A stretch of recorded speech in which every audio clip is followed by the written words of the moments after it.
enfin nous, ce qu'on voit, ce qu'on remarque, ce que Gilles vient de mentionner, c'est que les banques s'en sortent bien.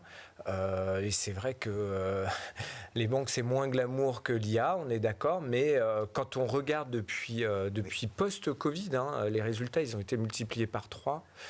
Il y a eu 650 milliards d'euros de capitalisation, donc on a doublé la capitalisation par rapport à la fin de l'année 2022, donc en un peu plus de 2 ans. Ça a été très rapide et surtout en termes de résultats, c'est vraiment très puissant le mouvement, et pour le moment, on ne voit pas d'éléments qui invalideraient le cas d'investissement.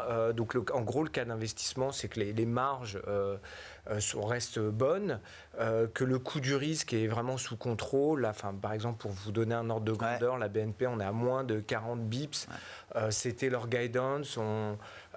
Donc ça veut dire qu'il y a un coût du risque qui est très bien contenu. Et sur toutes les banques européennes, à l'exception du Crédit Agricole, il n'y a pas eu de mauvaise surprise sur le coût du risque.